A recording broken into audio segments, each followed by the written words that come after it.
Good morning. जैसा कि आप सबको पता है कि आज हम लर्निंग डिसऑर्डर्स के बारे में जानेंगे। स्पेसिफिक लर्निंग डिसऑर्डर्स या फिर स्पेसिफिक लर्निंग डिसेबिलिटीज़ ऐसी स्थितियां हैं जिसमें दिमाग का विकास और उसके कार्य प्रभावित होते हैं। इस स्थिति में कम से कम एक मुख्य क्षेत्र में बच्चे को दिक्कत आती है, जैसे पढ़ने में, लिखने में या फिर गणित में। मैम, इसके क्या क्या लक्षण होते हैं जो हमें पता होने चाहिए? यदि हम मुख्य लक्षणों की बात करें तो बच्चे को राइमिंग या फिर तुकबंदी वाले शब्दों में दिक्कत आती है। बच्चा दिशाओं का पालन करने में विचलित होता है, जैसे लेफ्ट राइट, अप डाउन, इनमें कन्फ्यूजन। बच्चे को पेंसिल ठीक से पकड़ने में, बटन बंद करने में या लिखने में दिक्कत होती है। नंबर, वर्णमाला, दिनों के नाम आदि याद करने में दिक्कत आती है। अक्षरों को पहचानने में और शब्दों को पढ़ने में परेशानी होती है। पढ़ते पढ़ते बच्चा कुछ शब्द पढ़ना छोड़ देता है या फिर तुक्के से या अंदाजे से पढ़ने की कोशिश करता है। सही शब्द की जगह गलत शब्द पढ़ देता है। कुछ बच्चे पढ़ तो सही लेते हैं, लेकिन क्या पढ़ा उसे याद रखने में उन्हें दिक्कत आती है।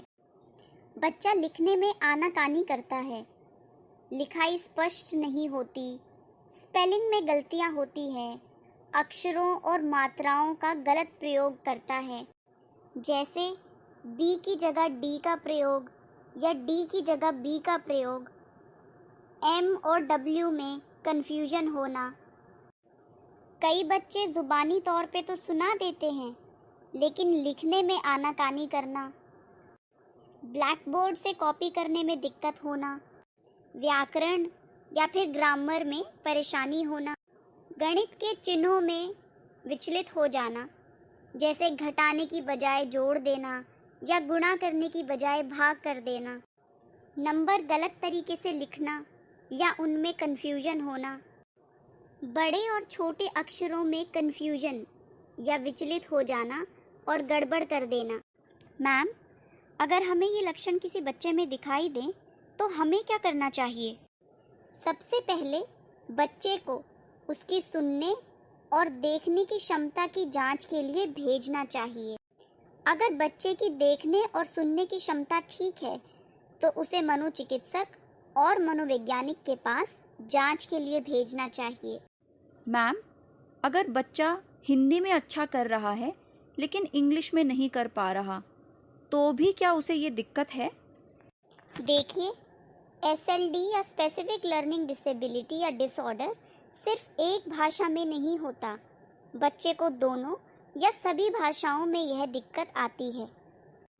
आप इन लक्षणों का ध्यान रखें और सही समय पर बच्चे को जांच के लिए भेजें, क्योंकि जितना जल्दी बच्चे की जांच होगी उतनी ही जल्दी हम बच्चे की मदद भी कर पाएंगे। ऐसा ज़रूरी नहीं है कि बच्चे को ये सारे ही लक्षण होंगे। यदि कोई भी लक्षण होता है तो उस बच्चे की सही समय पर जांच कराना ही ठीक है। और एक बात, बच्चा जब स्कूल जाने लगता है तभी से बच्चे में ये लक्षण दिखने लग जाते हैं।